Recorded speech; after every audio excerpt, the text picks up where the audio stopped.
What is up, everybody, and welcome to the Big Nerd Gaming Podcast. I am your host. My name is Westen. Welcome to the show. Wow, we have an amazing show for you today. I cannot believe how good this show is going to be. It's going to be amazing because we have a fantastic guest. I picked literally the perfect guest for the topic today. Ooh. We're talking our most overlooked video games of 2025 this year. Yeah. And I got maybe the best indie specialist I know on the internet, Chike from Bassicfun. How's it going, man? Wow, the best indie specialist, he says. That's crazy. Oh man, that's high praise. Thanks, Weston. Appreciate you reaching out to me. This is fun. I love talking about video games. It's funny. I do a lot of video game talk on my channel, but in real life, I don't really get to talk a lot about video games to people because a lot of people don't care, or especially the video games that I play. So it's always fun to have a discussion with a fellow nerd about nerd things, talking about video games. So yeah, I'm excited. I'm excited to dive in. That's a funny transition for me because when this pod releases, the day after will be the 2-year anniversary of Big Nerd Gaming. Nice. And I already wrote my article for it, and 4,500 words. Yeah, only 2,000. Okay, all right, keeping it short. But I talk about the origin and just everything that kind of led me to starting it. And a big thing was exactly that. I used to post my top 10 games of the year every year to Facebook. Yeah. And maybe get 12 likes, And they were pity likes mostly. Yeah, for sure. But now I'm talking about, niche video games with people who care about it. It's great. It's exactly why me and you are doing what we're doing. Cause, yes, sir. It's not easy out there, especially if you're not playing Fortnite or GTA all the time or whatever. I tried to touch Fortnite one time, years ago. I was I don't get it. I can't do it. Yeah. The building was a lot. I guess they have no build now. I have one buddy. It's dude, you should write about Fortnite. It's huge. I'm I'm good. No, I'm okay. Good. Yeah. It passed me. It'll pass me by. I'm okay. My mom suggested a blog post the other day to help moms understand video games or something, and I also rejected that one. Lots of people have suggestions for Big Nerd Gaming in my life, but I have not taken up any of their offers to this point. I'm gonna you can take suggestions, you can discern it as you will, and maybe it'll be something, maybe it won't. But thanks for the input. Well, you run your YouTube page, Bassicfun. Yep. And I was just you're well over 1,000 subscribers now. Last I checked, I feel in the last year you've grown, doubled up at least, right? It's been pretty crazy. The growth on the channel has been pretty nuts, and I've been holy crap, what's going on here? So I've had some really good moments of really been kind of, as you've been talking about, kind of your wrap up at the end of the year. I usually do a video kind of reviewing my year. It'll be my 3rd year on YouTube as a whole. And so kind of one of my reflections, I kind of think of a word for that kind of describes the year. And I think that word would be opportunity. So I think I've had some really fun opportunities this year to just step out and do more things. More specifically, I don't know if you're going to mention it, but I'm a musician. That is my background. I went to school for music, and then I started doing music. I was invited to do a challenge video for Blackthorn Prod through another YouTuber. They reached out to me, did some music for them, got a lot of love for that, and then that just kind of snowballed. And then I made my own video on my channel talking about, hey, I want to make music for indie games because it really lit a fire under me to do more of that because I have a passion for games. I have a passion for music, and so a few people after that released that video hit me up, and I'm working on music projects, which is awesome. I'm doing music and video games at the same time. So it's been a fantastic year, and I'm very, very grateful and blessed to be in that position. That is awesome, man. And I one of my first times watching your videos was last year when you did your roundup. And I love that list because it was just, you go solely on indies. So it's I feel pretty plugged in, but I find stuff through your channel all the time when I watch. So I'm excited to see what your faves are, man. So, and I know that was pretty good videos for you last year. So yeah, they did good. Excited to do more this year's. So yeah. We're in the area of we're in the era of basic fun, man. I love it. Hey, let's Well, go. but that's why you're on today, right? We're gonna talk about it in a sec, but we're gonna do our top five overlooked video games this year. Kind of a subjective topic, but Right. obviously we're mostly talking indies, right? I think most of the double A's. I don't unless you want to say Mind's Eye, you thought was overlooked and underappreciated. Mind's Eye, I man, think one of you're the best games to come out this year. I can't talk. I mean, I will sing Mind's Eye's praises to the ends of the earth. One of the best games, better than Expedition 33, in my it. opinion. Oh my It god, was it was certainly a video game. it It was was a a video. video game. It came out. It's a game that came out this year. Every game release is a miracle. It's like a baby, right? Like they're It all is. miracles. It really does take a lot to put out a video game, but man, yeah, I didn't play Mind's Eye, but when it came out and I saw the press behind it, I was like, this is terrible. I'm glad I didn't touch this. I counterpicked it in a fantasy critic league, and it that pretty much single handedly won me the league. So But yeah, yeah, that makes sense. I did it late too because I just saw a couple of previews, and I'm like, oh, this could be real. I didn't expect it to be Yeah. like at 43 or whatever it is at Open Critic, Oh but yeah. gosh. Well, obviously, start the show. We usually just talk about what we're playing. So, what you got right now? Yeah, so playing a bunch right now. I'm going to edit a video on this, but I got a review code for a game called Kingdom of Night. It's actually a perfect game to go along with Stranger Things because it captures the nostalgia of like the retro 80s vibe. Essentially, it's an isometric RPG that is set in the town of Miami, Arizona in 1987, and it's essentially like the background of it is like you are a normal high school student and you're dealing with normal high school things. There's this evil neighborhood watch association called the Friends of Safety, which is actually the names of the developers, which is really funny that they would be the villains of their own story. And so they're doing some nefarious things that deal with demons and whatnot in the old world, and then you're the girl, like the literal girl next door, your love interest gets captured by demons, and then you get tasked to kind of take out the demons of this town. And so it's yeah, pretty interesting. What's cool is that you have a lot of dialogue. There's a lot of side questing. There's like the optional side part of the optional side missions is to gather all of your classmates into a tavern, and then the like as you talk to them and as they get back to the tavern, they'll unlock special abilities that like kind of like permanent upgrades. Like for instance, there's one classmate you'll meet at a shopping mall, and then she has the ability to do first aid. So when she goes back to the tavern, she can give you a full heal once you get in. So yeah, it's pretty cool. The combat's pretty deep. There's a melee and a magic class. I'm more going like the melee class, more barbarian, but you also have a pretty deep magic system. So it's a fun RPG right now. There's a demo available if you want to play it, but the full game comes out on December the 2nd, I believe. So yeah, it's been fun. Been a few hours into it, but it's a fun RPG.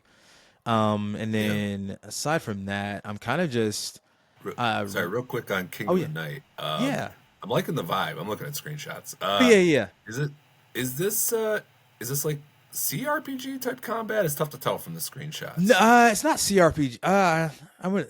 It's not really CRPG. I would say. Let me see. Yeah, it says isometric RPG. Like essentially, you go into a stance of like you have an attack stance, and then you lock on enemies, and then you attack or you can dodge, and then you have special abilities related to your face buttons. So I mean, the tag on Steam says hack and slash, so kind of like that. So it's more Gotcha. action. It's, yeah. So yeah. All right, cool. Sorry, I But was yeah. just curious. I was like, yeah, I like the vibes. No, yeah, Yeah, it's good. I Yeah, think it really it came out at the perfect time. I don't know if yeah, they that's an insane time intentionally to drop. I don't know if they intentionally decided to bring this game out around Stranger Things season 5. So I don't know, but it's yeah, it's really perfect timing. It's like it's so 80s. Like the dialogue is very 80s, very cheesy. Some things you probably couldn't say in 2025. Fascinated by the timing of this drop. Like we're like I don't know how long that people have known that strange. I don't follow it enough to know like did people know when it's going to drop or like they must have been timing it. They had to have. Like I it's would have to unbelievable. assume. I mean, because Stranger Things, I think the announcement of the new season came out I think early this year when they were dropping Okay, so they had time. all the dates. because they're splitting up. Like they just dropped 4 episodes recently, and then they're doing the next version in Christmas, and then the final episode is in New Year's Eve, I believe. But yeah, so yeah, cool game. Playing that, and then aside from that, I kind of was another video I was gonna come about is I was like replaying all of the nominations for best independent game for the Game Awards to kind of make a more informed decision, because I did a video where I did like an entire video of just me voting on the Game Awards, and then I talked about in the video that I would save my vote for best indie game until I made a more informed decision, because I never played Ball Pit and I played everything else on the list, and so I had just bought Ball Pit like the day the nominations were announced, and so I was like, all right, let me play Ball Pit. Let me get more runs in Blueprints. Let me get more runs in Absalom, more runs in Hades 2, and then get further into Expedition 33. And then I beat Silksong. Like I beat Act 2 of Silksong. And so just wanted to get further on so I can make a more informed decision. Maybe I'll go back to Act 3. We'll see. But after I beat Act 2, I'm like, I think I'm okay. I'm good for now. Yeah, I'll go back. I think I'm perfectly fine. It was hard, but I loved it. Yeah. Like one of the hardest games I played this year, but I loved it. But yeah, so that I guess kind of a sneak peek of that. Whoever's listening, Expedition 33 had my vote, as it probably does for everybody. Yeah, but I kind of go in depth, not too in depth, like just my opinion on every single game. And let me ask you this: what do you see in Ball Pit? Do you like Ball Pit? Did you play it? Yeah, actually, funny enough, that was one of the games I was going to talk about was Ball Pit, because I'm probably like, if I want to, I'm probably like 3 or 4 runs from beating the game. Okay. I'm a little, I think I'm like 22 hours into it. So really, I've been plugging away since it came out, like probably like 2 runs ish a day most of the time. So yeah, what have you thought? I don't get the vibe, man. I don't, to be honest with you, I don't know. I don't know. And maybe, and I love roguelikes. It's one of my most played genres. I play a lot of roguelikes. I played probably the most roguelikes I've played for this year. And it's kind of going to be a hot take of that video where it's like, I don't get Ball Pit. Like I played it, I think I put 4 hours into it, and I see where the fun starts to happen when you get all the upgrades. You do the fissions and the fusions and the evolutions of the balls, and I'm like, okay, the craziness is happening. But after that, I'm like, I just wasn't finding, I just wasn't vibing with it. I don't know. I've had like 3 or 4 spots in the game where I felt like I might be close to done with it. Yeah. And each time that happens, not too much longer on, something happens that like kind of pulls me back in. So there's, I don't even want to say it, because sometimes I feel like the upgrades in that game are like their own spoiler, because there's actually a lot of fun ones like, oh, you can do this now. Oh, but yeah. They I have my own issues with the game, but they do something that makes each character a lot more interesting. I think it took me around 8-9 hours to get to that point. Okay. And as you keep unlocking characters, I feel like they keep getting increasingly creative. Where I was like, no way! Like the last like 6 or 7 characters, like whoa! Like every time I started getting, like, early on the characters are cool. Sure. It's like, oh, okay, this is different, but it's not that crazy. Right. But once you get to a certain point, the characters start getting really interesting, where you're like, wow, that's really wild. Like, that's very creative.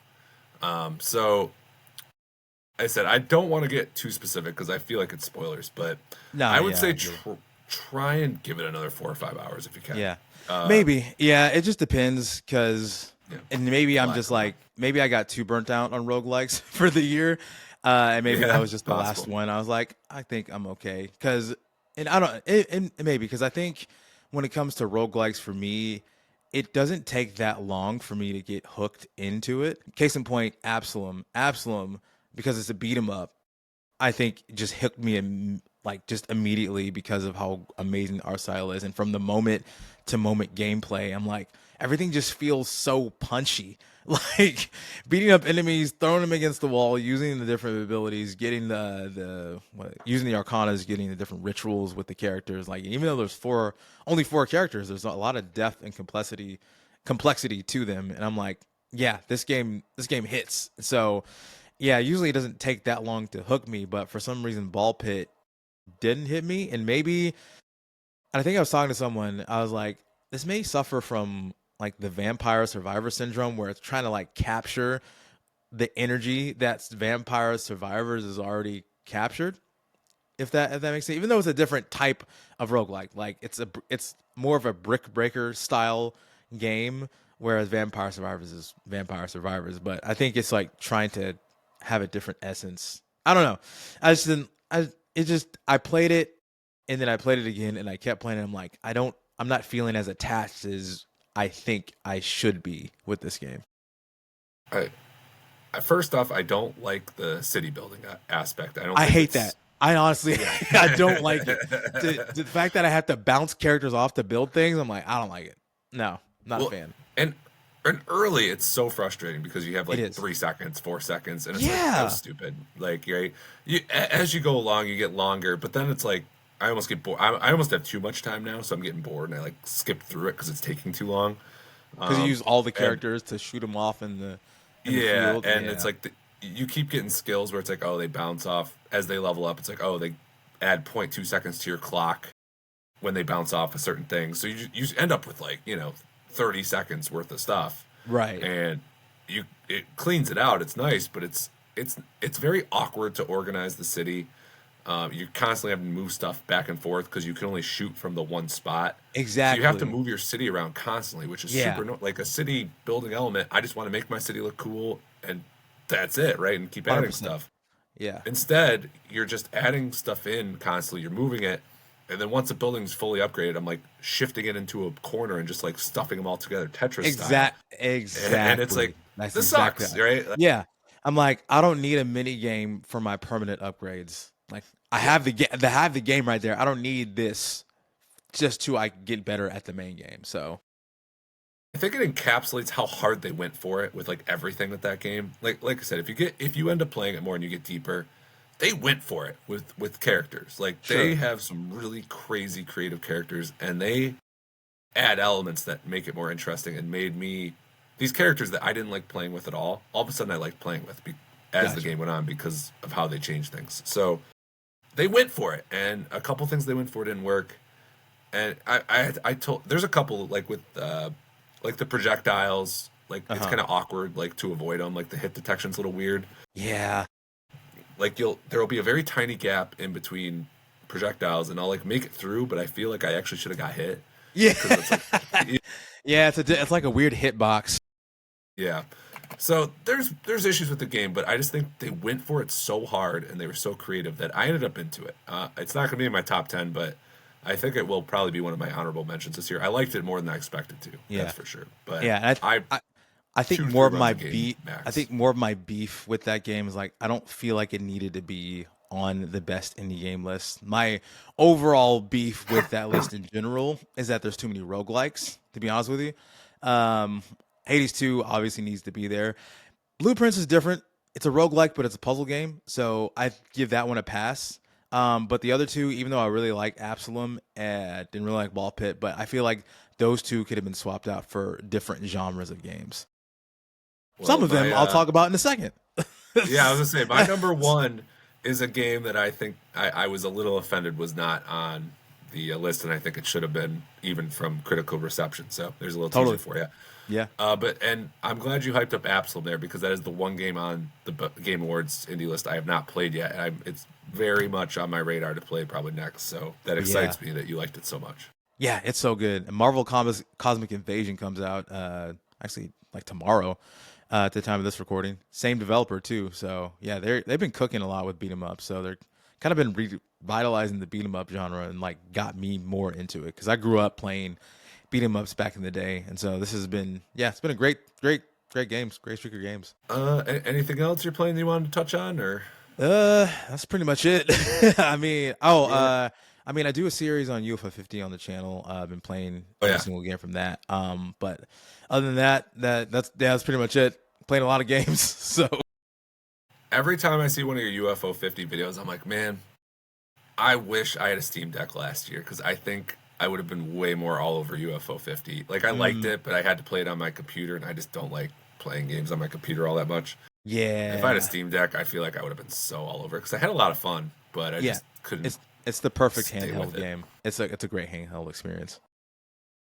For me, well, Ball X Pit said that was one I want to talk about. I'm sure I'm gonna roll credits on that within a day or so. So probably have a review on that pretty soon. But kind of sums up my Nice, thoughts. nice. Real quick, the other two games I'm mostly playing right now. Playing Outer Worlds 2. Okay, yeah, Um, I'm still in the first area. I think I'm getting deeper into it.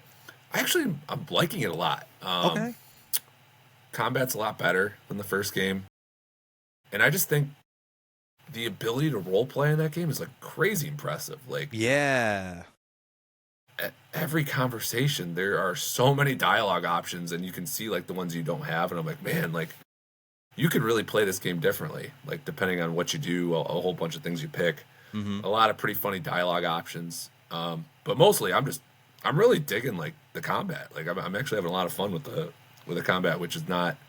I mean, Avowed was a big step up for Obsidian, and it seems like they also have that with their Outer Worlds team. So, Right.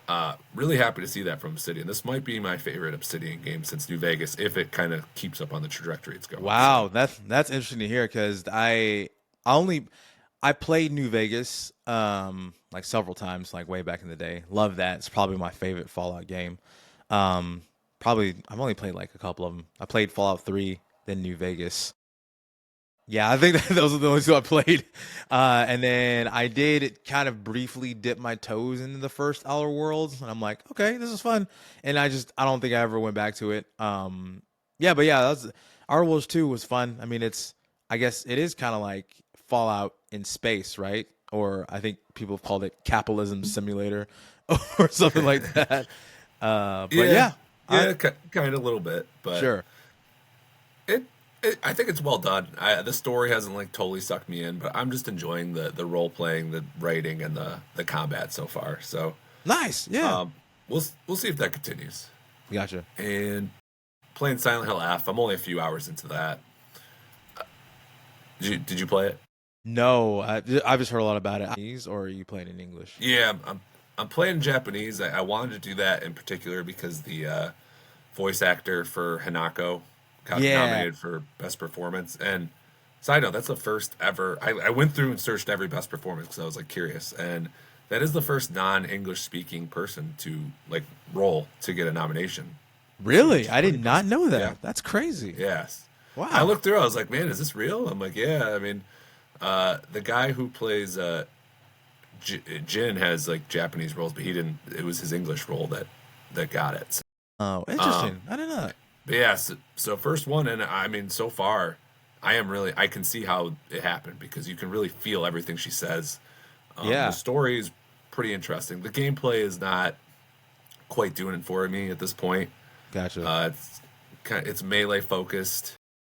It's kind of basic and kind of it doesn't work that well with survival horror. Like it's just not much tension. Like there's nothing that really sneaks up on you too much because it's all melee. So Yeah, you know, yeah. it, yeah, it's you're just and it's I, not much tension so far.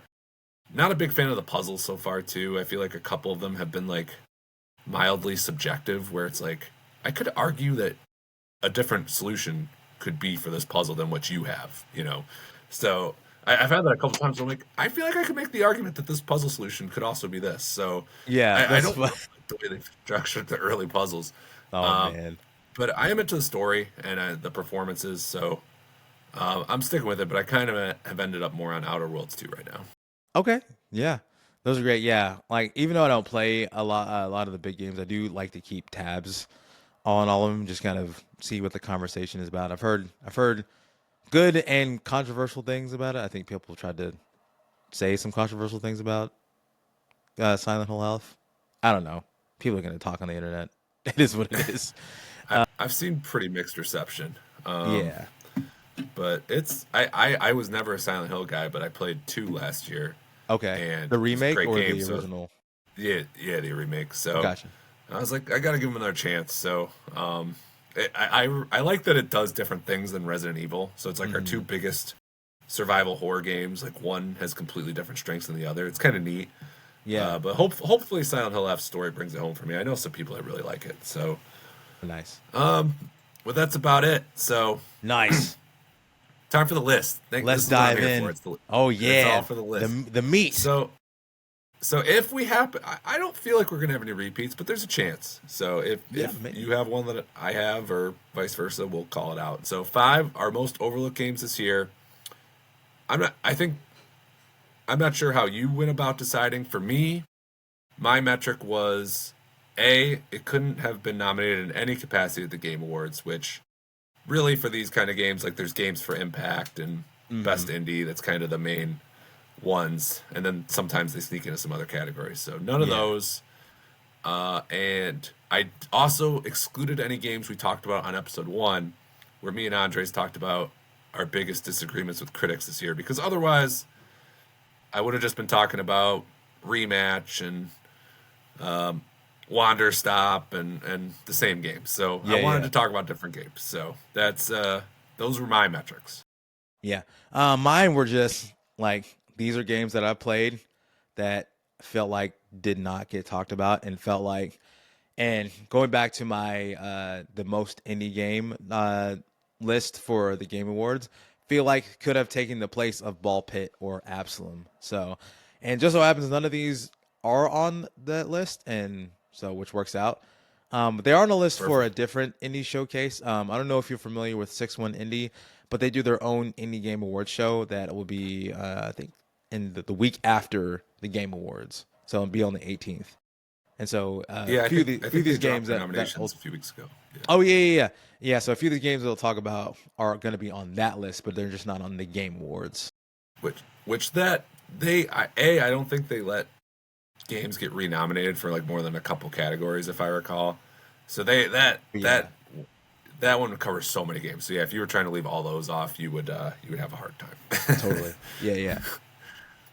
All right, GK, you're number 5. My number 5. Okay, I'm starting. All right, number 5 for me is a game called Slots and Daggers. I don't Oh, know you if you've just seen had a this. video about this. Oh, really? Oh, yeah. I Yeah, did just talk about it. Yeah. So this yeah. is a game developed by Friedemann. He actually made Summer House, which came out last year, and Summer House is essentially like just a cozy pixel-based house building. But Slots and Daggers is a roguelike slot machine. So essentially, what it is that you just are at a slot machine and you pick different items, weapons, be it swords or shields or money or other utility items, and literally spin to win or spin to get through the dungeon. So it's really fun, and it captures the essence of a roguelike, captures the essence of what it means to be addicted to the slot machine. What's cool is that like there's a lot of like good art, like good pixel art in this game, and it's very punchy whenever you are like, say you hit a critical, which is essentially like 3 in a row with any given weapon, and it kind of like makes the table shake, and as the coins like kind of spit out as you defeat enemies. So they're really fun. It's a fun roguelike, probably one of my favorite ones. I played the demo of this during Steam Next Fest, and I just couldn't put it down. It's like a great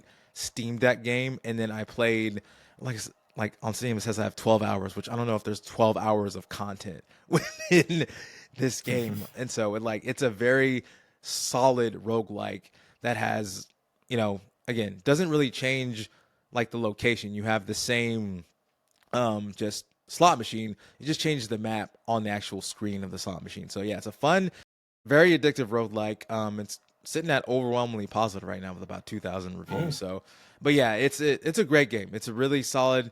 Pick it up and play. Put it down. Play for a few hours or not so much at all. But I love just the feel of this, and the reason why I just really love it because I saw Friedman's progression on it on Threads, and so he had been posting this for a long time, and then when it finally dropped, it was just a really fun experience. And that's what I talk about when it comes to roguelikes. Like, I picked this up, started playing it, and immediately got hooked. I'm like, I could keep playing this. And then I kept playing it, then bought it, kept playing it, beat the story, kept playing it again, got every single upgrade, and then just put it down after that because like I'm just gonna play this forever and I need to play other games. So yeah, Slots and Daggers, very very fun game. that's becoming a thing, because there's that Clover Pit game this year Clover too. Pit, I did buy Clover Pit around the same time too, and I haven't put as much time into that. But yeah, there's a weird season of gambling type of roguelikes that have come out. Like that, this game Clover Pit. There's another game called Dice a Lot, which is based off of Farkle. But yeah, I need to do a video on that. Talking about gambling based roguelikes. So Yeah, Balatro obviously yeah, yeah. is I an think easy one yeah, too. I think Balatro like carved the way for games like this. Yeah, it's I've looked at both those games, and each time I'm like, I just hate slot machines in real life. Like Oh I yeah. like to gamble, but I hate slot machines. So it's just like, how can you make this fun? But I gotta just bite the bullet and try it because yeah, a lot of people like that Clover Pit too. No, So totally. I don't gamble and I don't endorse gambling and I don't do slot machines at all, but for some reason this one hit me. This hit me real good. Also, I'm not spending my own money, so, aside from the money I paid to buy it. So,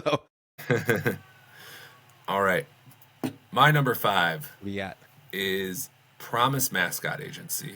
Oh yeah, I heard about that one. Yeah. Okay, you haven't played this one yet? I haven't, but I heard a lot about it. Heard good things. It is a very weird game. Yeah. It's like Yakuza in like an open world, and there's a card battler element to it, Right. and it's odd, and there's like kind of a Pokemon like mascot thing. So yeah, I mean, basically there's a Yakuza story, and you end up running a mascot agency, and they send mascots to events and stuff, and Okay. the mascots are really weird, and the game's a bit crass. It's pretty funny. Right. Like one of the main characters is literally a Pinky. His name's Pinky. That's the mascot. Like weird game, right? But you drive around this open world. Like it's also like a business sim of some sort. So Okay. you drive like around this world. So it's like a management sim with Pokemon? Yeah, a little bit. There's some man. You're running a business. So you can send these mascots out on jobs, and you're also driving around the open world, and that can get you more resources, so you can upgrade your business, and just kind of Okay. all flows together. Yeah, Um, yeah. Very funny game. So just they go all out there with just being weird, and it works. Like the mascot designs are great. It's very funny. I think my only issue with the game is the business sim element kind of falls apart in the last quarter-ish of the game. Like, Hmm. I just had way too much money by the end. It was like they put in a thing where you can like passively get money, and it just kind of blew the balancing. Like it was like, Okay. okay, I felt like I was grinding and everything was going well, and then at the end I was like, man, I don't need to do anything anymore. Like I wish they had balanced this out a little better. Yeah. Very entertaining game, very wacky, and it was like, I think it was like 12 hours, and it's just really fun to drive around. Like as you're driving around the open world, you can just like drive through stuff, pick stuff up. There's just a bazillion icons you can drive through, but it's never like Yeah. overwhelming in any way. So it was a fun, pleasant little game. It has a lot of personality. It's from the makers of I gotta look this up because it's bugging me. Yeah, I'm looking at it But too. Paradise Killer? yes, that's the one. Which very Okay. different game, from that. So Yeah. respect to the devs. It was a neat game. So I liked it a fair bit. Yeah, I heard a lot about Promise Mascot Agency when it came out, and I think there's some people that we probably overlap with social media wise that talked favorably about this game, and I had no idea. Now, from looking at the screenshot, it's like, oh yeah, it does have a Yakuza element because the guy's all tatted up. Yeah. Yeah, Yep. Yep. I didn't It's got realize that. that kind of story. Yeah. Okay, this looks so goofy and unserious. Where a Yes. guy who's a Yes. Yakuza is talking to a living Pinky. That's all right. Yeah.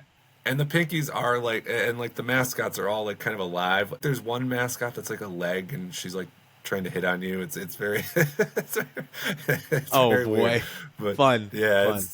yeah. I think so. On my, I'm not sure. So spoilers, but I have one of my many awards things at the end of the year. I have the nerdies, which are more of my joke awards. Nice. And one of the categories is like toughest game to play in front of my wife or whatever. And that Gosh. is last year it was Rebirth. It was a battle between Rebirth and Stellar Blade. Oh, Yeah. Stellar Blade. Oh gosh. See, Yeah, Stellar that's Stellar tough. Blade, you could cover. There was a couple outfits where you could cover her up. All right, so I was But like, it's still like they're still yeah, not it's- that covered up, and you still no. got they're still tight clothing. I'm like, yeah, that'd be hard. But My wife literally walked down during the beach scene in Rebirth, so Oh, it had to be my number one. But yeah, Promise Mascot is currently in the pole position for that one because I mean it's just yeah. kind of a I can imagine. I weird can one see to that explain. happening. Yeah, it's like, babe, no, it's for content. Don't worry. No, it's fine. I'm reviewing. It's research. Yeah, it is. It's a fun game though. I think if you like the Yakuza games and you like open world games at all, it's like 12 hours. It's a very pleasant game. Like I feel like it's a tough game to dislike if you like some of those elements. So Nice. Cool. Yeah, yeah. Cool. I'm glad someone talked about that. Yeah, I haven't heard about this game since it came out. Nice. yeah. All right. You're All number right, four. my number 4 is Ruffy and the Riverside. So a lot of content for this one. Yeah, so Ruffy and the Riverside, which is crazy because I don't know how it did on the other platforms, but it didn't get reviewed well on Steam. But I No. absolutely love this game. This is essentially taking me back to the days of playing Donkey Kong 64 and Banjo Kazooie and Crash Bandicoot, which those games still exist on Nintendo platforms. But hey, if you want a Nintendo game without having to be on the Nintendo platform, this is definitely one of those games. So, for those who don't know, what Roughing the Riverside is essentially a like a puzzle adventure game where you, the character of Ruffy, you're trying to save your town from this evil magic box, but you have the ability to swap materials. So that's like the main selling point of this game, which is really cool. Essentially, you can take things like vines or leaves from a tree, swap it onto water like a waterfall, and climb up the waterfall as it's like a tree, like as like their vines, or turn water into lava and vice versa. And like it's really well done how it does. It has a really good soundtrack, especially like the main theme. It's a solid soundtrack. Took me back again to that like early nostalgia days of playing Crash Bandicoot and Banjo Kazooie. It's just the yeah, it just really brought me back. It hit me, and nostalgia feels really good. So really fun game. I just wish more people played it. It came out this summer. I just wish more people talked about it. Like I said, it's a 3D. It kind of like the art is more a mix between like 3D and 2D. The character of Ruffy himself is like more Paper Mario esque. And then the world itself is more 3D. A lot of the characters are more paper 2D esque, but it just does what it does really well. So I enjoyed the heck out of Roughing the Riverside. It's not even that long of an experience. I think the one point of criticism that I have for it is that the dialogue lasted a long time. There's a lot of talking in the dialogue. There's no like actual words. There's no voice acting. There's like a lot of like little animal beeps and boops, and so you're just reading for a while. I'm like, they're really talking a lot in these cutscenes. Yeah. Can we move on and get on to the Yeah, action of this game? But not really the game for that. yeah, but it's fun. It's humorous. It's a good time overall. So yeah, I had a great time with it. Yeah, I think you and the Dan Good show, I think both kind of But yeah, hyped it up yeah. and Shout out had me Dan. interested. And then it was like all the reviews were like mixed, so I've had a hard time fitting it in. So, But yeah, but the visual style is very striking on that one for sure as well. yeah. I would check it out if you ever have the time. All right, my number four was literally the first 2025 game I played this year, and that Okay. is Citizen Sleeper 2. Oh man, that's on my list too. Oh, we got a duplicate. We do have a Nice. duplicate. Yeah. Well, I'm stunned that the game didn't at least pull off like a Games for Impact nomination at the Game Awards. I feel like this is the kind of game that's in that wheelhouse. But yeah, I mean, I guess I'll talk about it briefly and then send it to you. What spot was it on your It list? was number 2 for me. Okay, Yeah. okay. So, um, funny story about this game. So it's a visual novel of sorts with Right. tabletop dice mechanics. If you played the first game, kind of know what to expect, but it's much more open this time. There's a lot more elements to it. Yeah. But there's a couple new mechanics that I just don't think were explained amazingly. And my run just got totally screwed up. Like my dice were just screwed. I think 3 hours in, and I hate replaying games. You know, replaying a game from the start, especially that I already been several Yeah. hours into, just That's sounds tough. like a I know nightmare. it's hard. But I liked the game enough where I did it. Like I rebooted, I did it all again, I did it better, and yeah, I mean, like tackles obviously a very interesting concept. It talks about a sleeper who's someone who's basically in a lot of debt, so they transfer their mind into like a robot so they can do more effed up work, like kind of Yeah. crazy. Oh yeah, yeah. It's very Eh, deep. yeah. Oh, they tackle like the meaning of life. This whole concept of a sleeper really lets them Yeah, like what it tackle means some to be pretty human. existential questions. Yeah. Yeah. And of course, capitalism's in there, but I feel like I've talked about this on another pod. How I feel like a lot of video games tackle capitalism in a very like ham-fisted way. It's just a little too over the top. But I Huh. actually, even though Citizen Sleeper 2 is like very like obviously really taking on capitalism, like I feel like it does it in a really like nuanced and cool way. The sci-fi, super far into the future elements really let them like explore some interesting things. So Yeah, incredible totally. writing. Really enjoyed the tabletop elements for the most part. A couple elements, like I said, I screwed up and had to restart, and a couple other things I didn't love. But the writing, story, really strong. Sometimes when you come out in January, I think that can hurt you. Yeah, I think, and that's what I was going to talk about when I talked about this game, is that recency bias sucks. And any game that comes out, unless you're a game that will dominate the rest of the year, you probably won't get talked about. Like, I mean, it Expedition 33 came out in April, and if it didn't hit as hard as it did, it may have gotten forgotten. But because it was such a dominant force throughout the year, it just was going to be talked about in the conversation. I think everybody from the moment they played it, like, oh yeah, this is going to be game of the year contender, no problem. But a game like Citizen Sleeper 2 that came out in January, it's like it's tough, and it definitely covers some very heavy subjects. And I feel like this game could have been on the best indie game list for the Game Awards just because of how well done it is. And I think the problem with this game, and I think reason why more people don't play it, is that you do have to do a lot of reading. It's a visual novel, so it's not a whole lot of action. I'll admit to myself that I actually didn't get into these games until this year. So I bought the first Citizen Sleeper and the second one because there's like a bundle going on Steam. So I bought both. I was like, yeah. And so I played through the first one. I was like, this game is amazing. Why? And I heard a lot of people talked about the first Citizen Sleeper, like this is one of the best indie games of all time. I'm like, why is it? And I played them like, oh, I get it now. Because the writing is good, the art is really good. I love the dice mechanics, well done. And then I got a few hours into Citizen Sleeper 2 and kind of got the new elements, and so I get what you're saying. And yeah, it's hard when a game like this comes out in January. I feel like if this game came out in, I don't know, maybe August or September, maybe August because September was going to be dominated by Silk Song. And if it came out in August, I think people would probably remember this more, just because the story and the narrative are really good. But because it came out so early in the year and so many other games came out this year, it probably got very forgotten because of that. But it's a shame because it's a really good game. Yeah, our our mutual friend Jordan Cognitive Clips, he Yes, actually did sir. a whole He did. deep dive. He did a whole deep dive, and he kind of talked about the recency bias thing and how these games from earlier in the year can still shine through for the Game Awards. But I think it's like you said.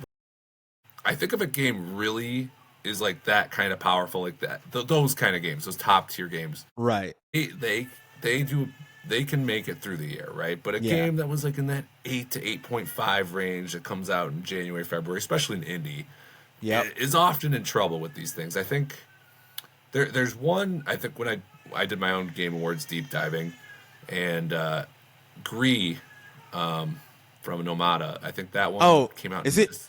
Is that how it's called? Is it Gree? I It's not I, Grease. I believe so. I Is it Greece? Who knows? I I can don't look this know. up. Greece I thought it was. I could be. sounds I've like Greece, but while in French, Gris. Yeah, I got it. man. I'm All the right. Well, good to man. know. Totally screwed that up. But yeah, man, that's talk about an all timer. Actually, their next Yeah. game, uh, came out last year, was my game of the year for 2024. So yeah, Oh, those two games are great. I love both of them. yeah. But that game actually managed to get an art direction nomination despite coming out in like December. So that was like, but I mean that game was so incredible looking that it was able to, Huh? but to Totally. make it. But overall, I think it's hard for these games that come out that early. So yeah, because I think the original Citizen Sleeper got like a Games for Impact nomination at least. So yeah, that's just a tough one. Yeah. It's a bummer. It's a very well made game. They did a great job. If you're okay with reading, like we were just talking about Ruffy having too much, but Yeah, you know yeah. this is good writing, so it's okay. Like Yeah. Well, yes, it's, you do have to read, but I think the writing is well done that it keeps you engaged the whole time. And I think just the level of stress that you get when you're doing your dice rolls, especially when you don't get the best dice that day, and then you're stressed out and you can't recharge that day. There is some tension to be had, and there's like in the gameplay, you do feel that tension, especially when there's like actual lives on the line. And I think even Jordan, he talked about and maybe not on a video, he may have talked about it on the video that he did, but the own developers like struggles with mental health writing these games, and his own story is a part of this Citizen Sleeper game. So I feel that, and it's a bummer that it was overlooked for the Game Awards. But like I said earlier, 6-1 Indie did put it in Game of the Year for 2025. do they call that the Indie Video Game Awards? Is that the 6-1 Indie one, or is it the Yeah, 6-1 it's Indie? that's 6-1 Indie. They call it the Indie Game Okay, Awards. Yeah. cool. Yeah, I gotta follow that one more this year and cover it because yeah, I mean it's great that they highlight as many games as they do.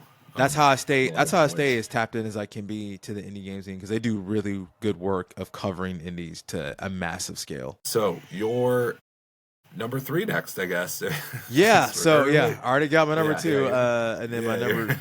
So my number three is going to be a game called Mandragora: Whispers of the Witch Tree.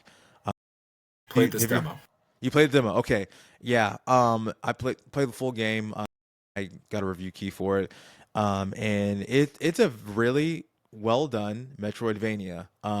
Yeah, I beat the main story, put about 42 hours into it, and it's a fun game. I think the reason why I feel like this game was overlooked is because it has incredible art. If you remember playing the demo, and you talk to an NPC, you look at screenshots, and you see the actual character portraits as you're talking to them, and they're so well made. And I think that's one of the selling points for this game is how good the character art is. I think the music is really good.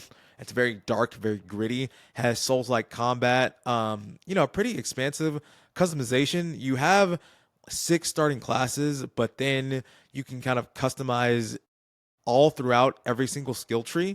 So kind of like a Souls game where you have a starting class, but you can respec and do whatever you basically want to do in the game. So I really like Mandragora Whispers in the Retreat. I think one of the things that maybe were frustrating for me at first was it has fall damage. I'm not the biggest fan of fall damage in video games. I don't know why devs put them in, but it is what it is. It's a design choice that is made, but I just don't tend to agree with that. And so, especially when it comes to exploration, like why make me take damage when I fall? I want to be able to explore. But it does have a jump button, and you do get actual like abilities as you go forth with like because it's a Metroidvania. So you get a double jump, kind of like Silk Song. You get other abilities as you go, like a grappling hook, and then other like more permanent ability upgrades that help you get around and navigate the world. But yeah, it's a really fun game.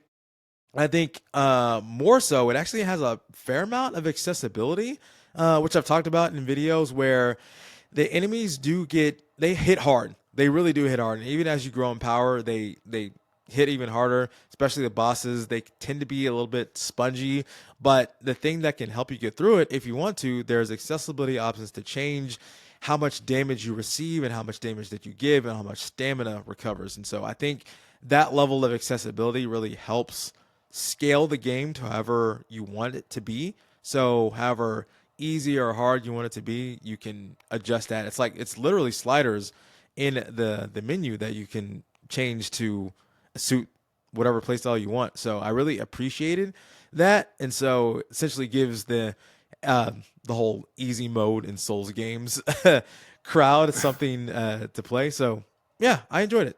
Mandragora Whispers of the Witch Tree. So this difficulty settings didn't affect your personal enjoyment if you wanted to play on the hardest. Wow, crazy. Yeah. Yeah, The demo, I mean, I think it just came out at a crowded time, and I was like, this is kind of cool, but I just don't have time. I mean, you know how it True. is. It came out. It's too much. It was sandwiched between South of Midnight and Expedition 33, so I don't think it really had a Yeah, chance. So it's tough. I I actually knew several people that were kind of hyping it up a little bit too. So I mean, it had its moment, but yeah, it just Yeah. did not catch on as much, unfortunately. Yeah, it's tough, but yeah, this is a fun game. My number three is a game that I actually you were a factor in me picking up. Okay. So the Drifter. Oh, that's my number one. Oh, it's the your number drift, one. the Drifter. That's funny, man. I was like, when before I was like, I don't think we'll have any. Yeah, But you did say you that, weren't going to go as niche as you could, so that's why. Yeah. So go. Well, it's your number one. So how about you go ahead and kick that one off too? oh, really? You know what? You want to go? Okay, I'll start. Well, Yeah, I you go mean, ahead. You go ahead. first off, this year is kind of the year I rediscovered point and click games. Yes. A friend of mine got me Elroy and the Aliens. I don't know if you tried that one this year, but No. very cute point and click game, like amazing art style, like not perfect, but it was fun, like just a fun, pleasant experience. Like, man, I gotta get more of these. They're fun. The Drifter, because I played those games a lot when I was younger, Yeah. including one of my first video games, Putt Putt, the goat. But Nice. but yeah, so the Drifter, I think the first thing that stands out is just how much style it has. For I feel like 100%. Yeah. yeah, the point and click games, like a lot of cool elements, but like they tend to have that same sort of fixed camera style. Like they do their thing, it's fine, but like they have some like interesting direction with some of their shots in this game. The voice acting is top notch. Phenomenal. Music's great. Phenomenal Art voice acting. style's great. But yeah, the lead voice actor voices the main character and he kind of narrates and he just does a great job at both. I feel like Yes. he kind of changes it up for both. Really impressive stuff. So that was a big thing, and just I mean the story's a thrill ride, like pretty much start to finish. It goes all sorts of crazy directions. It does. So know what's coming next, and it gets there, and it has a great arc with the main character too. I had a lot of fun with it. Totally. Yeah, I agree. I love the cliffhanger style between each chapter where you get to a certain point in the story and then it ends the chapter. I'm like, "Ooh, this is solid." I love how very book like that was because there were certain moments where I'm like, "Okay, I need to stop playing for the day." And I got to that point at the end of the chapter. I was like, "Great." It actually gives you the option to save and quit as you were like, okay, you ended your session for this game. You can quit now if you want to or move on. So I love that. I think I loved the tension placed in some of the gameplay segments of it where I'll give an early example to not give too heavy spoilers. Because the story of the Drifter, you're a homeless man and you are trying to reconnect with your wife and I forget like the main narrative, but it gets crazier from there. Like literally you're a drifter, you're a vagabond, you're trying to reconnect with your sister and your ex-wife, and then just gets crazier from there. And then you get captured and you get thrown into the river, and then you get items as you collect, and then as you are trying to figure out how to get out of the situation, the tension increases, and if you don't do it in time, you'll die. But I think what really caps it off for me is when you die and you come back, there's a specific reason as to why you die. I love the fact that like the reason why you keep dying and coming back is woven into the narrative. I love that. Yeah, it is I cool. think that's probably one of the biggest things that I love about this game is that you're not just dying and restarting because it's a video game. No, there's an actual narrative reason why you're dying in this game and why you can come back from death.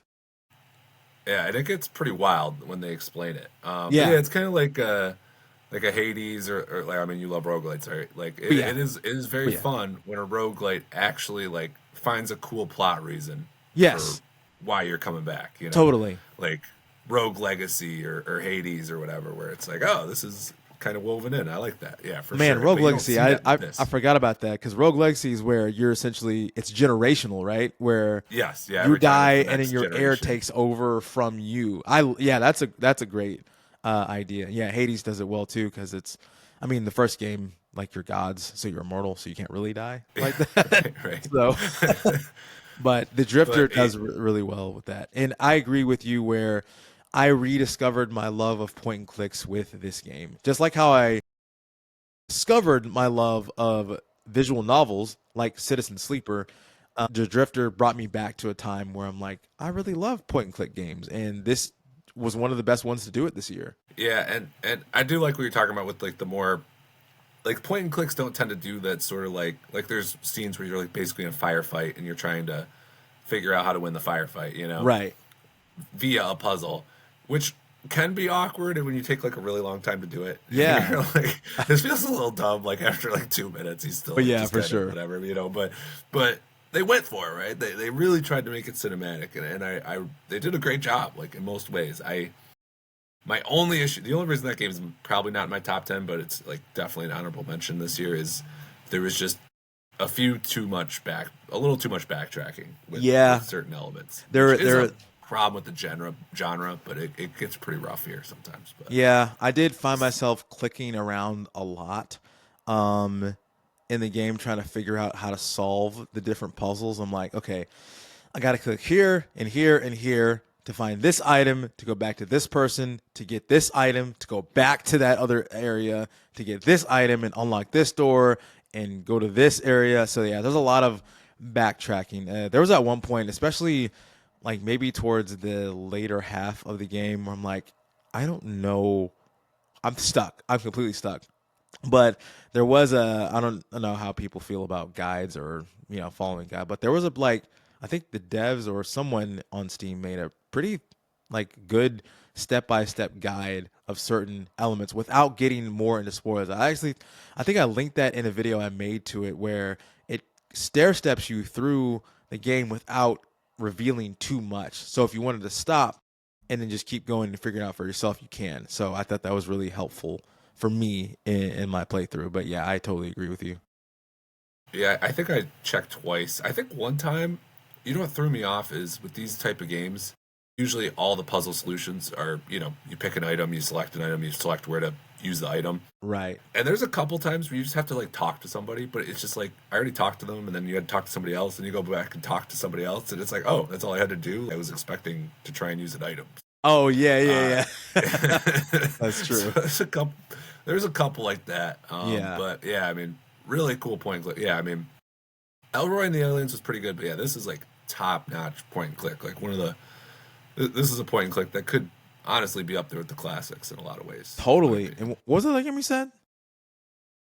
Elmore, Elroy and the Aliens. Elroy, and the Aliens.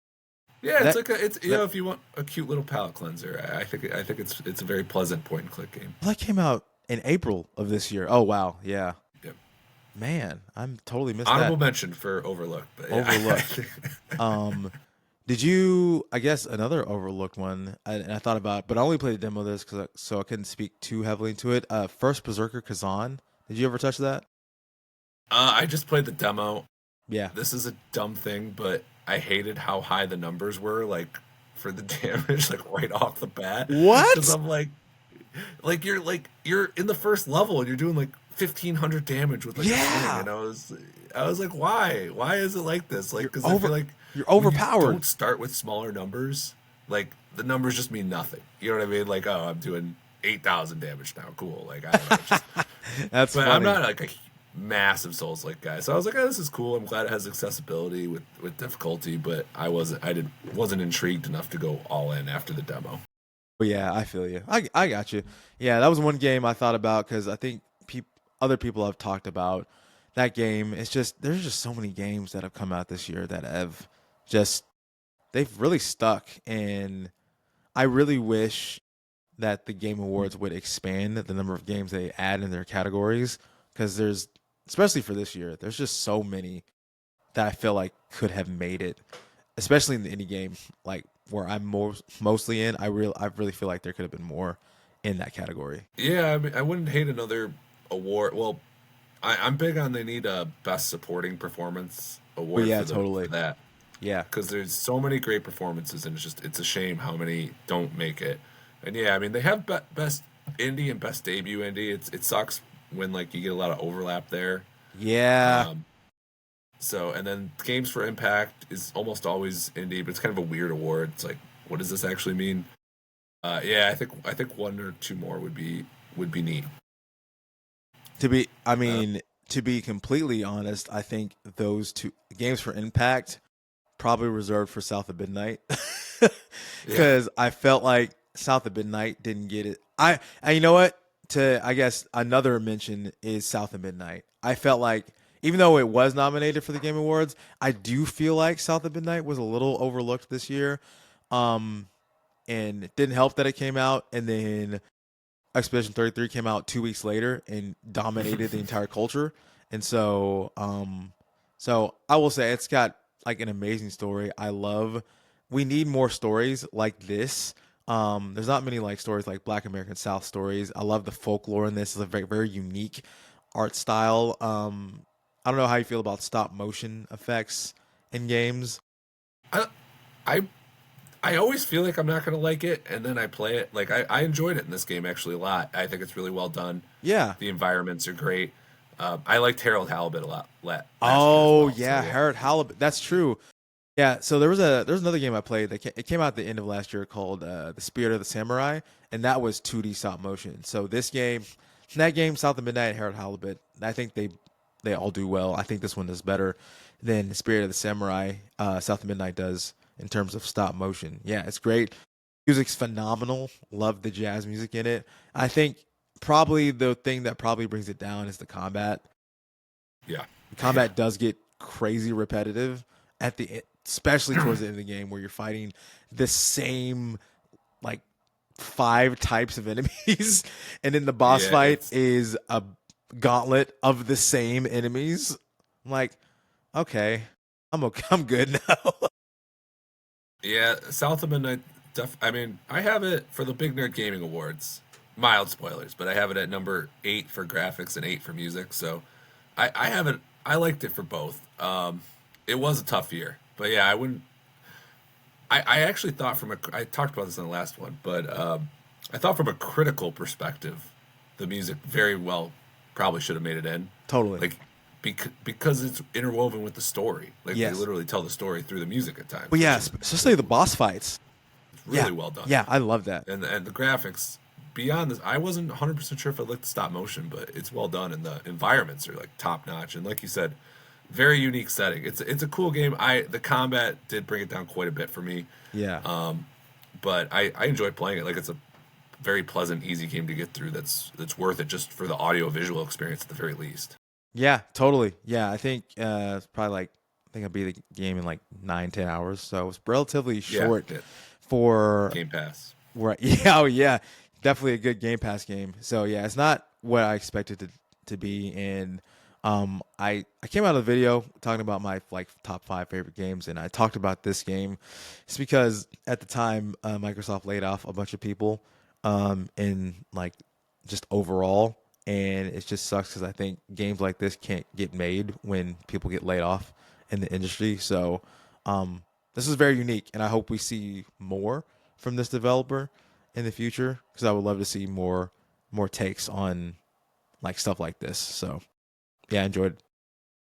Yeah, Microsoft has weirdly been, like, I feel like one of the better publishers, big publishers for like letting some more experimental stuff like that you don't 100% expect. Like, I mean, this year we had South of Midnight, we had Keeper.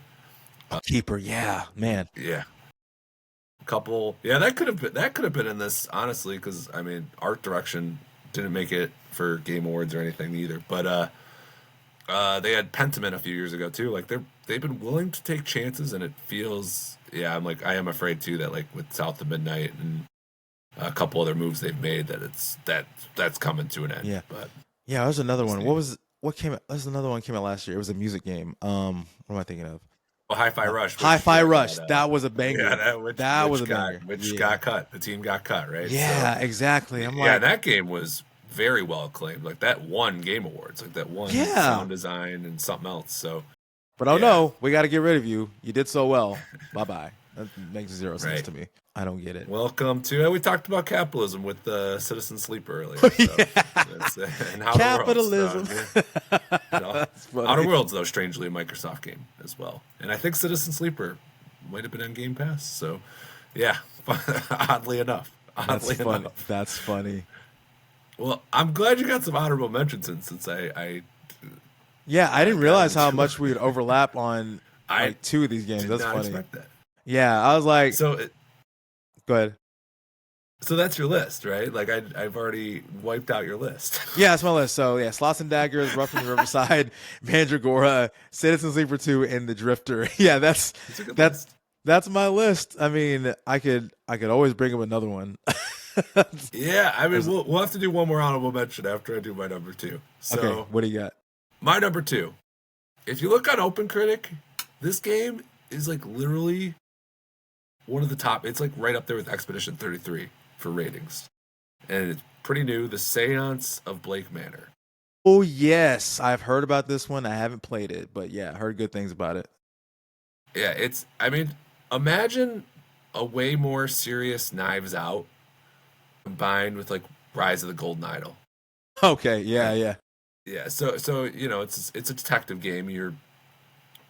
And there's a lot more supernatural stuff going on too. Yep.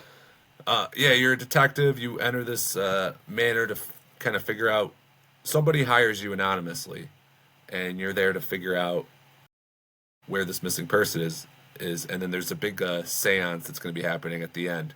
So it's actually like a timed game. Every time you do something, it takes off a minute. So if you like look at a letter, a minute goes Oh. by. There's a couple Oh. other things so that you have to manage the clock, but it's very reasonable. So yeah, it's just a game about exploration, kind of piecing everything together, finding the culprit.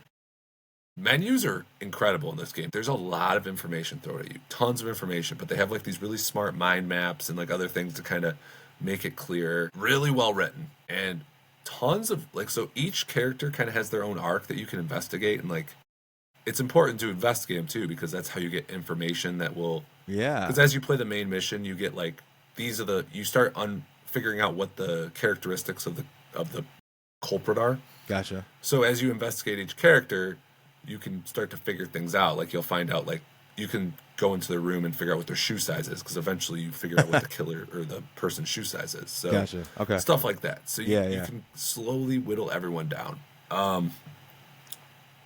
Really well written.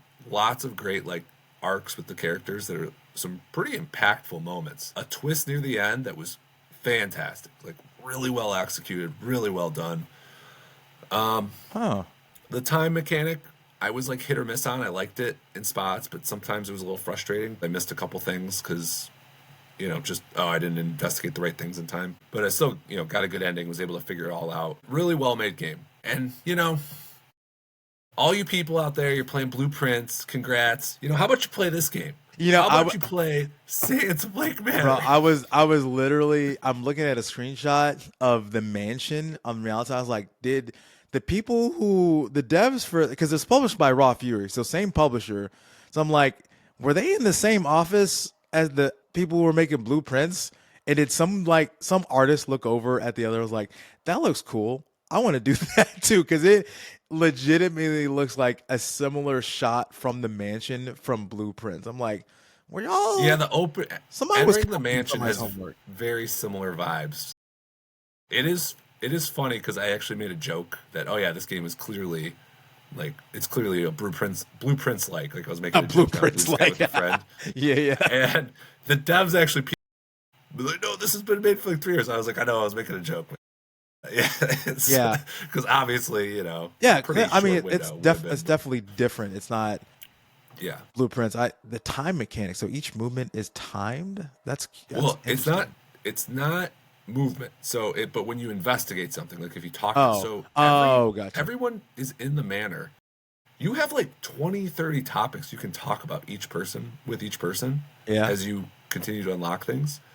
And each time you talk about a topic, it kills a minute usually. So there's just like there's actually a lot you can explore and do. Like I said, you can find your way into everybody's rooms. Really well done. Said a couple tweaks they could have made that I would have liked a little more. But really impressive game. If you like the Golden Idol games, this is a no-brainer. I don't think it actually is that similar to Blueprints, but if you like Blueprints, friggin' play it, man. I'm tired of you people just hyping up Blueprints but you won't play this game. Yeah. Experience, play GoldenEye while you're at it. You know, Blueprints isn't all that. All right, Oh, so whoa. This man taking that's shots been at blueprints. Oh this man. has been my bit all year, but I Oh take it yeah, serious. you have an agenda to push against blueprints. Yeah. The agenda will remain. It doesn't matter that Yes. Blueprints is one of the best narrative games of this year. That, I'll It give does it the narrative. I'll give the it the narrative. Nah, stick with the agenda. The agenda must be maintained at all times. It doesn't matter how good the game is. The agenda is Blueprints is terrible. It's trash. I 2 out of 10. I think I've somehow, and I'm not even coming into these episodes like meaning to do this, but I've somehow like taken at least one shot at Blueprints in every episode. So Nah, I gotta again, keep it it's going. the agenda. You have to maintain the agenda. So you got to do it. But I think this game came out like it came out like right before Halloween, which was so perfect. It was a great October game to play, but with the supernatural elements, the creepy mansion, all that. But I think that is traditionally I feel like a tough time for games to come out in terms of getting Game Awards recognition because I think it's just too tight to the window where they do the nominations because it was like 2 weeks later the Yeah. nominations were announced. So that's probably why it's gone more under there than it should. But if you go to OpenCritic, you search Hall of Fame, you can see all the top 2025 games. It's like literally number 2 right now. That's off not a lot of reviews, but I mean, I think it it's overwhelmingly deserves to be. positive on Steam, so people love it. Yeah, Um, it's awesome. yeah. So I play it. mean, it's probably more like Clue. It's like Clue, Yeah, a basically. little. Yeah. Some elements there for sure.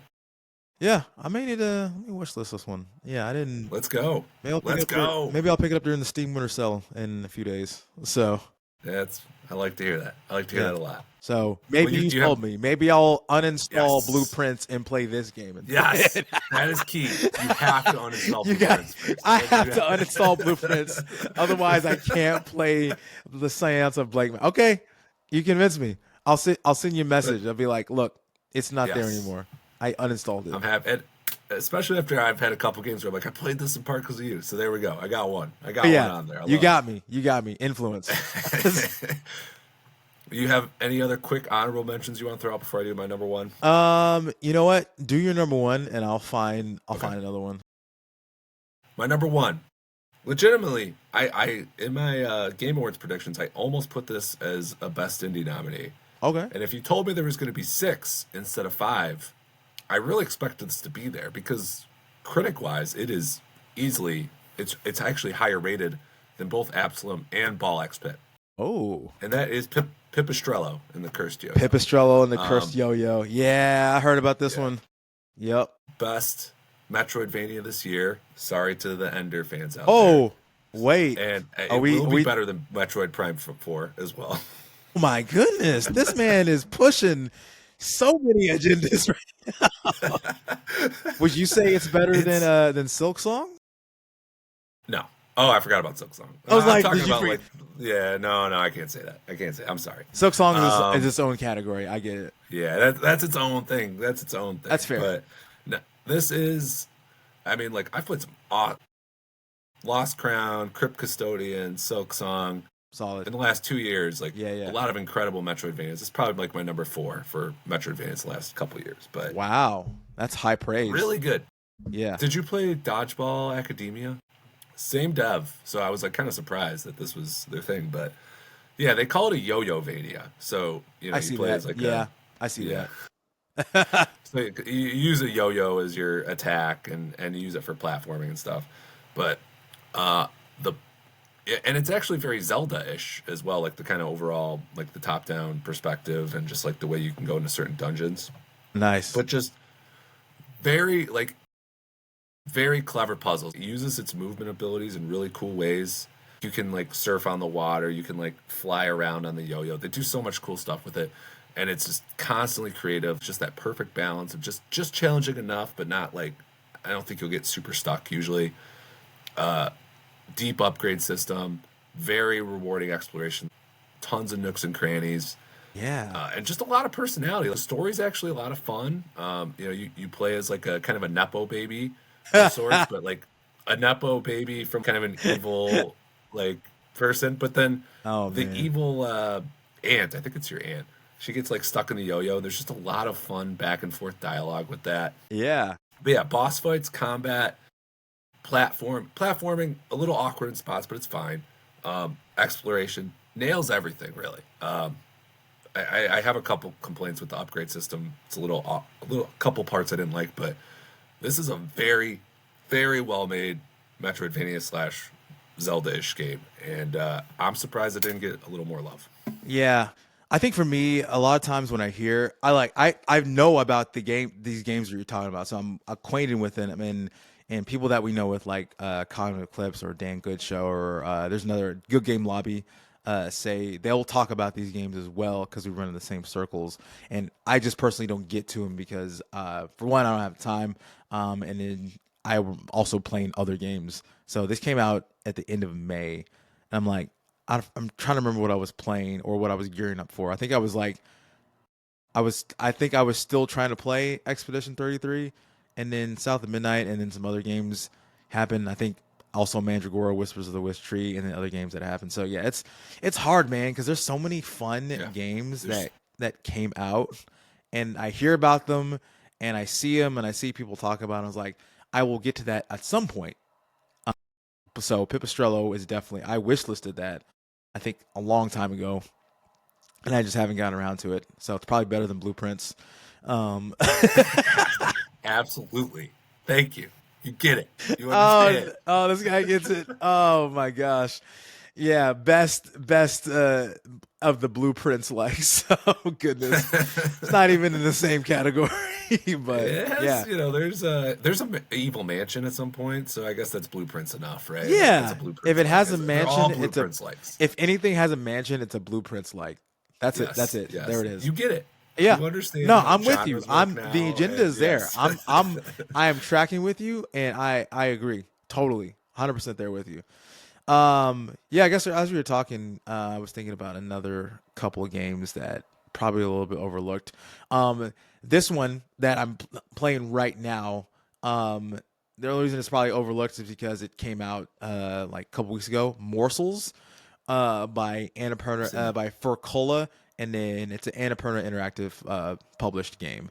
Um, Phenomenal roguelike. It's a twin sticks roguelike. It's a creature catching type of game where you are a rat and you're down in the sewer and you're taking out these different characters that have these cars that transform into beasts, but you're collecting what are called morsels. So other characters that you're collecting, they have different abilities that you use with your twin sticks. One of the things that stick out for me immediately as a musician, the music in this game is phenomenal. I didn't know that I needed pause menu music, but when you pause the game, it has one of the best tracks I've heard this year. I kid you not. It's such a good game. Such like it's a fun game, but the music is phenomenal. It sticks out for me in a great way, just because it's the type of vibe that I go for. So background music wise, I'm more like lo-fi chill, but the music in this is definitely right up my alley. Sam Webster is a fantastic composer. I would probably put him up there with Darren Korb and Lorraine Testard and Christopher Larkin in terms of video game composers. So yeah, check out Sam Webster's music. Actually, I had a chance to talk to him recently, just personally, and yeah, he's a really awesome dude, pretty chill, and we have similar tastes. So yeah, I think personally for me, I really loved this game, and I think it's probably going to get overlooked because it came out just a couple weeks ago, so it's past like all the nominations. So maybe they'll be up for something maybe next year because we're already past that point. But yeah, I think more people need to talk about Morsels. I think reading some of the reviews, I know people had some like graphical issues. Maybe there's some stuttering. Personally, didn't have any of those problems, but I know the only thing that maybe happened for me is like maybe a frame skipped every now and again. But for the most part, game runs well. It's a great Steam Deck game. Runs well on the PC. Yeah, fun game. Morsels is amazing. And I heard about this game a long time ago. I think it was announced last year. I was like, I love this game already from the art style, and I wishlisted it and it came out. I'm like, yes, this is mine now. So, and I didn't realize how much I would love the music until I started playing it, and it's so good. And the visual style is interesting because you can kind of change the visual style, so it's like very like pixel art grainy. like CRT-esque, but you can change the visuals to make it even more like grainy. There's different visual options, like I think when it was called Sewer Rat, where it's like very like almost like a broken TV as visual. So it's cool. I dig it so much. Have you touched it or looked at it at all? No, you know what's funny is I watched the trailer, and it was one of those trailers where I watched the trailer and then I was like, I still don't even know what this game is. Like, Fair, it's like because the fair. trailer's just so wild. Like it seems like kind of like twin stick shootery, and then all of a sudden it's just like, wait, what? Is there other stuff? What's going on? No, yeah, it's a twin sticks roguelike where yeah, you collect creatures. Yeah, it seems like a good Steam Deck game. It's definitely on the potential agenda if I get time, which is especially before end of year getting increasingly difficult. Unfortunately, I Totally. gotta get to Absalom. I have to play Absalom. So Yeah, you got Absalom, you bought Absalom, but you haven't touched it yet. I haven't bought it, but yeah, I will. I as soon as really I think once I'm cleared with Ball X Pit, I'm probably jumping on that. So Nah, man, uninstall Ball XP. It's terrible. That's it's in the my blueprint. It's kind that's of like blueprints. that's my blueprints. I'll Yeah, that's my blueprints. Delete Ball Pit entirely from your hard drive and play Absalom instead. Much better game, in my opinion. So it's kind of a blueprints like in that way. Ball X Yeah, Pit. A lot of yeah. similarities to blueprints. Put it in the same category as blueprints. Oh man. I'll my one honor mention I'll give, which was my first Steam Deck game ever, so it means something to me in that way. Okay. Koira. Oh yes, I thought about Koira, and putting it on this list because I played that game early on. I played the demo for it back in the day, and yeah, Koira is phenomenal. I'll let you speak on it. I won't take Yeah, away that, your that time. game pops on the Steam Deck OLED, like just Yeah, pops visually. And I feel like I mean, Neva says it's actually more about parenthood. I feel like Koira is the best encapsulation of a human dog relationship that I've seen in a video game because it's yeah, deeper than just can you pet the dog. It really yeah, talks about like, totally. how they can take on some of the stuff you have, but then it's a cool game. It was Yeah. a pleasant little romp. I think it was only like 4 hours. A couple puzzles were a little weird, but I enjoyed it quite a bit. Yeah, I love Koira. Yeah, very emotional moment.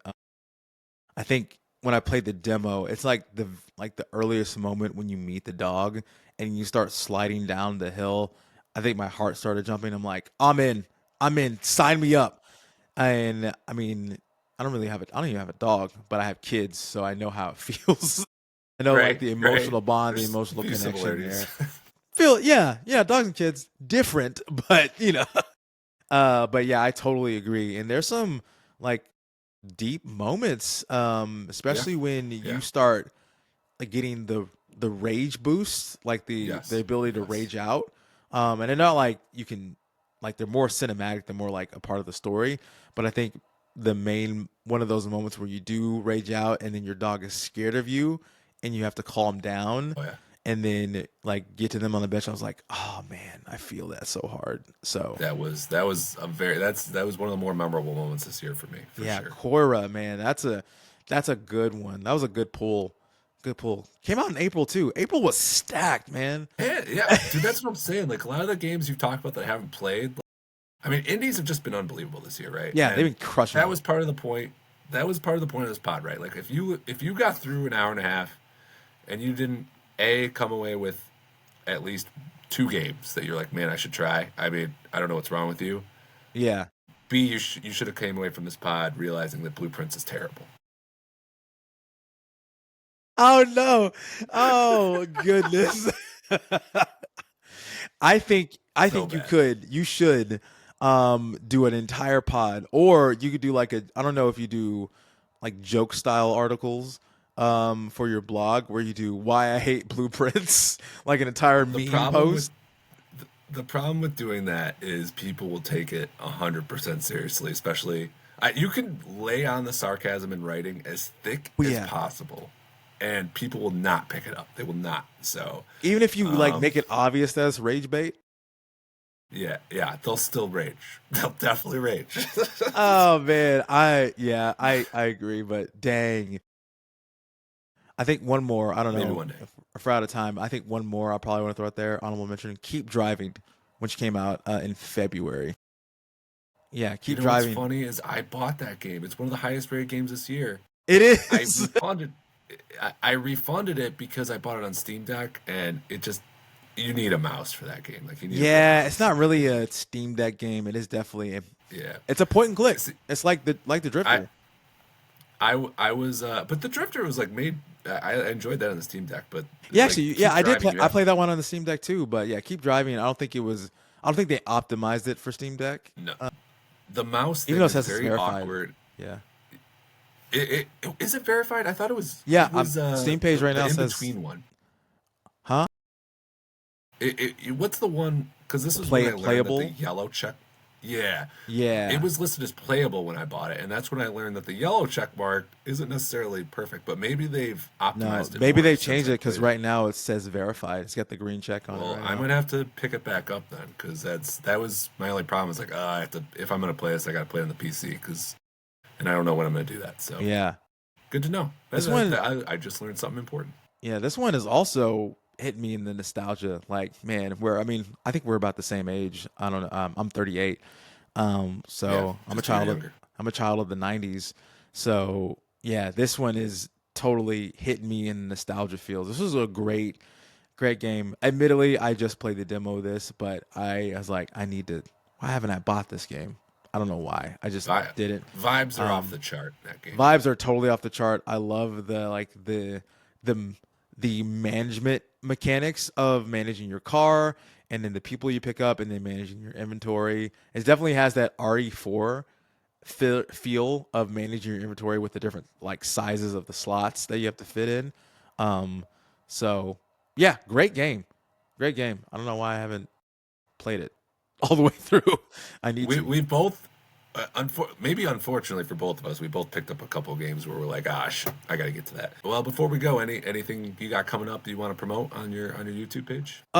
So yeah, I talked about Kingdom of Night. That should be out pretty soon, and then I'll be talking about the indie game that the best independent game for the Game Awards. Just talking about that, how much I hate Ball Pit, and how much Terrible game. and how much I hate Terrible game. Blueprints. No, I actually love Blueprints. It's a Yes. Oh great no. game. But yeah, it's just that was a fun video, just kind of talking about each game specifically, how I feel about them. This was a really tough year because I had said that Expedition 33, Silk Song, and Hades 2 were going to be at the very top for me in terms of game of the year, and they feel that way for everybody right now. And it's tough because I said maybe last year or a couple years ago that Hades 2 was my game of the year, just kind of like saying that into the open. But I didn't know Expedition 33 was going to be out, and I didn't know Silk Song was going to come out. So it's hard because I love Hades 2. Hades, like Supergiant, I'm a big Supergiant fan. Hades, the first one, was one of the games that got me into playing games again in my adult life. Like I wouldn't be in this position right now without a game like Hades. And so it's like it was one of the first roguelikes I ever played, which is one of the best ones that ever be made. So that helped a lot. And so Hades 2 just like improves a lot on what Hades 1 already did and already established, and it made Supergiant make a sequel because of how popular Hades 1 was. So yeah, so that's coming up soon. And then maybe a few one-offs. Probably talk about Morsels at some point. Yeah, talk about the music again, and then probably doing like some wrap up because we're in December now, and so talking about my like best games of the year, some of the best roguelikes, and kind of talking about the channel as a whole as we kind of close out the year because man, 2025 is almost over. That's my stuff. I am the guy that loves ranks, so I am excited for your end of your rank stuff for sure. I won't miss that one. I mean, I the can assure games you that. that we've talked about today are probably going to show up on that No, list. that's okay. Yeah, so there I you don't know the go. order yet, so that's okay. They're not on I'm order. I got excited to discover the it's order. I'm it's excited to tough. discover the order. Once I like go through it because I've beaten and played a lot of games this year, so I have to like sit down and methodically think about all the games I've played this year. Well, So I'll have a link to Chike's YouTube page on there. Bassicfun, awesome page. It's growing fast. Jump on the bandwagon while you can, so you can say you knew him before it was cool. Because I know he's got some other big stuff planned with music and all that too. So Yeah, about to hit 1 million soon. let's go any day now. Any day now. Yeah. But meanwhile, if you like this podcast, I mean, feel free to subscribe. I'm going for 100 subscribers right now, but Yeah. I mean, Hey, I've been pretty happy with how the podcast is done. Honestly, like we're averaging about 200 ish. I love it. An episode. That's pretty good. And the blog's I'm doing fine really with well that. too. Yeah, the blog. I think we're gonna go just short of 12K this month, but yeah, I had a lot of Game Awards content as well, so Yeah. very Great. pumped about that. So Love it. I got my 2-year anniversary post coming probably the day after this drops. Might have my Ghost of Yotai review the day after that, so I got plenty of content coming this week. So Nice. tune into Bassicfun. Tune into Big Nerd Gaming too. Why not? Do it. So, Don't play Blueprint. Don't play and Blueprint. do not play. If you've played Blueprints, get off. Get off this podcast right now. Uninstall. They're already gone. The Yeah. Blueprint fans are long gone from this podcast, unfortunately. But No. yeah, that's it for this week. Thank you so much for coming on. You really were literally the perfect person, and definitely want to do this again sometime next year. Appreciate it. Yeah, would love to be back. All right, we'll see ya.